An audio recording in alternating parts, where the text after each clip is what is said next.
Good morning बच्चों। श्री राधा मोहन फरसैया सरस्वती विद्या मंदिर inter college Sirsaganj, विषय हिंदी, कक्षा एकादश, सूर के पद और उसमें जो भ्रमर गीत सार है उसका 8वां पद। लड़काई को प्रेम कहो अरि कैसे छूटत, कहा कहो ब्रजनाथ चरित अंतर्गत लूटत। यह चितवन वह चाल मनोहर, वह मुस्कान मंद धुनि गावन, नटवर वेश नंद नंदन को वह विनोद, वह वन में आवनी। चरण कमल की सौंप करति हो, यह संदेश मोहि विस्सम लागत, सूरदास पल मोहि न विसरति, मोहन मूरत सोवत जागत। इसमें जो सूरदासी हैं उन्होंने जो गोपियां हैं वो द से कह रही हैं कि श्री कृष्ण का जो हमारा उनसे स्नेह है वह पुराना है, उसे हम ऐसे ही नहीं छुड़ा सकती हैं। तो लड़काई को प्रेम कहो अरि कैसे छूटत, गोपियां कह रही हैं श्री कृष्ण से जो हमारा प्रेम है वह कोई 1-2 दिन का नहीं है, बल्कि वह तो बरसों पुराना है। हमारा और उनका प्रेम बचपन से ही चला आ रहा है। कहो यह कैसे, कहो अरि कैसे छूटत, माने कहो यह है कैसे, इतना पुराना प्रेम कैसे इतना आसानी से छूट सकता है। कहा कहो ब्रजनाथ चरित अंतर्गत लूटत, माने श्री कृष्ण के चरित्र के विषय में यहाँ तक बताया गया है कि हम तुम्हें उस ब्रजनाथ के चरित्र के विषय में कहाँ तक और कितना बताएं कि उनके साथ बिताया गया जो एक एक पल है वह अंतरात्मा को लुटाने जैसा है कि वह चितवन, वह चाल मनोहर, वह मुस्कान मंद धुनि गावन, माने उनकी वह जो चितवनी माने उनकी जो तिरछी भौएं हैं और उनकी जो मनोमुग्ध करने वाली चाल है और वह उनकी जो मुस्कान है कैसी मंद मंद मुस्कान, और वह उनकी जो बांसुरी के गाने की मधुर मधुर ध्वनि है, और उन्होंने नटवर वेश नंद नंदन को वह विनोद, वह धरते आवनी, माने उनका जो लीलाकारी वेश है तथा वह नंद के बेटे श्री कृष्ण का वह जो हंसी मजाक है तथा हंसी मजाक के साथ करते हुए जो वन से लौटने की जो उनका छटा या जो उनका दृश्य है वह मन को परम आनंद की प्राप्ति कराता है कि चरण कमल की सौह करति हो, यह संदेश मोहि विष सम लागत। मैं श्री कृष्ण की, गोपियां कह रही हैं हे उद्धव, मैं श्री कृष्ण की चरण कमल की सौगंध खाकर कहती हूँ कि तुम जो निराकार ब्रह्म का उपदेश देने के लिए हमारे पास आए हो वह उपदेश हमें विष के समान लगता है कि सूरदास मोहि बिसरत नाही, मोहनी मूरत सोवत जागत। सूरदास कवि कह रहे हैं, गोपियां कह रही हैं कि श्री कृष्ण की जो मन को हरने वाली मोहनी मूर्ति है वह सोते जागते एक क्षण के लिए भी हम उनको नहीं भुला पाती हैं, वह फिर हम उनको सदैव के लिए कैसे भुला सकते हैं। पद क्रमांक 9। कहत कत परदेसी की बात, मंदिर अरग अवधि बदि हमसो हरि आहार चली जात। सस रिपु बरस सूर रिपु जुगबर, हर रिपु कीनो घात। मग पंचक ले गयो सांवरो, ताते अति अकुलात। नखत वेद ग्रह जोरि अर्घ करि, सोई बनत अब खात। सूरदास बस भई बिरह के, कर मीजे पछतात। इसमें जो श्री कृष्ण हैं उन्होंने लौटने के लिए 15 दिन की अवधि निश्चित की थी कि हम 15 दिन के पश्चात लौट आएंगे, लेकिन उन्हें गए हुए 1 माह व्यतीत हो गया। प्रतीक्षा की अवधि बीत जाने पर भी जो गोपियां हैं उन गोपियों की व्यथा का चित्रण इस पद में सूरदास जी ने किया है कि कहत कत परदेसी की बात।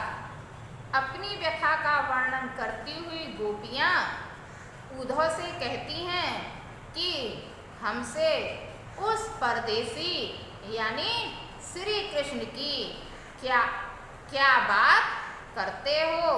वह तो मंदिर अरग अवध बदि हमसो हरि आहार चली जात। वह तो हमसे एक पक्ष मंदिर अरग माने एक पक्ष 15 दिन में आने का, एक पक्ष जो है वह 15 दिन में आने का वचन दे गए थे, किंतु अवधि बदि हमसो अब तो 1 महीना व्यतीत हो गया है। श्री कृष्ण है वो कह रही हैं कि श्री कृष्ण के वियोग में जो हमारे लिए जो 1 दिन 1 वर्ष के समान प्रतीत हो रहा है और जो रात्रि है वह युग के समान प्रतीत हो रही है। और सस रिपु बरस सूर रिपु जुगबर, हरि रिपु कीनो घात। और जो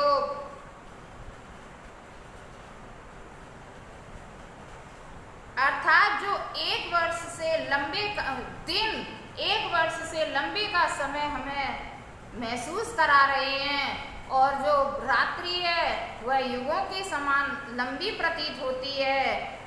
अब तो इसको व्यतीत करना बहुत ही कठिन हो गया है। हरि रिपु कीनो घात, ऊपर से कामदेव ने हमारे ऊपर अपना प्रहार कर दिया है, वह भी अपनी घात लगाए हुए बैठा है। मग पंचक ले गयो सांवरो, ताते अति अकुलात। माने श्री कृष्ण तो हमारा हृदय अपने साथ ले गए हैं, इसलिए हम उनसे अधिक व्याकुल हैं, बहुत हम व्याकुल रहती हैं। नखत वेद ग्रह जोरी अर्घ कर, सोई बनत अब खात। माने गोपियां कह रही हैं श्री कृष्ण के जो विरह है ना, उस विरह में नखत माने बच्चों जो नक्षत्र हैं, हमारे नक्षत्र की संख्या कितनी है? 27। वेद कितने हैं? 4। ग्रह कितने हैं? 9। तो इन तीनों को जोड़कर 27 और 4 31, 31 और 9 40। तो वो कह रही हैं इन तीनों को जोड़कर इनका योग 40, अर्घ उसका आधा करके यानी 20। सोई बनत अब खात, माने वही अब हमसे खाते बनता है, यानी अब हम विष को खा लें। विष को खाने के अलावा हमारे लिए और कोई भी चीज शेष नहीं रह गई है, यानी अब हम विष को खाकर ही मर जाएं। कि सूरदास बस भई बिरह के कर मीजे पछतार। सूरदास कवि कह रहे हैं, गोपियां कहती हैं कि हे उद्धव कि हम बिरह के बस में हो हाथ मलमल कर पीछे पछता रही हैं कि हमने श्री कृष्ण से प्रेम क्यों किया। अगला पद है बच्चों 10वां। निस्दिन बरसत नैन हमारे, सदा रहत बरसा ऋतु हम पर, जब तय श्याम सिधारे। दृग अंजन न रहत निस्बासर, कर कपोल भय कारे। कंचुक पट सूखत कब नहीं कबहू, उर्विच बसत बहत पनारे। आंसू सलिल सवै भई काया, पट न जात रिसटारे। सूरदास प्रभु यह परेखो, गोकुल काहे विसारे। जो ये वाला पद है, इस पद में जो उनकी दारुण दशा है, बहुत खराब स्थिति है, उसका वर्णन सूरदास जी ने किया है। गोपियां उद्धव से कह रही हैं कि निस्दिन बरसत नैन हमारे, हे उद्धव गोपी श्री कृष्ण के विरह में हम जो गोपियां हैं ना, हम गोपियों के दिन और रात आंसू के रूप में बरसात होती रहती है, ये कभी रुकती नहीं है। कि सदा रहत बरसा ऋतु हम पर, जब तक श्याम सिधारे। श्री कृष्ण जब से छोड़कर हमको गए हैं, तब से हमारे ऊपर हमेशा वर्षा ऋतु बनी रहती है, वह कभी भी समाप्त नहीं होती है। कि दृग अंजन न रहत निसिबासर, कर कपोल भय कारे। हमारे जो आंखों में काजल जो हम लगाते हैं, इन आंसुओं के कारण जो हमारे नेत्र हैं, उन इन नेत्रों में कभी भी काजल नहीं रह पाता है, वह आंसुओं के साथ बह जाता है। कंचु के पट सूखत नहीं कबहू, उर्विच बहत पनारे। वो कह रही, गोपियां कह रही हैं जो काजल है वह आंसुओं के साथ बह बहकर हमारे गाल और हमारे वक्ष स्थल को काला कर देता है। हमारी चोली कभी नहीं सूखती है, क्योंकि हमेशा हमारे आंखों से आंसुओं की धाराएं बहती रहती हैं, जिसके कारण वह हमेशा गीली बनी रहती है। आंसू सलिल भई सब काया, पल न जात रिसटारे।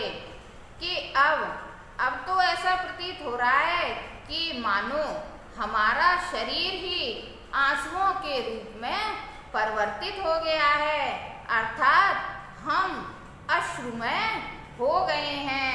और जो सूरदास प्रभु यह परेखो, गोकुल काहे विसारे।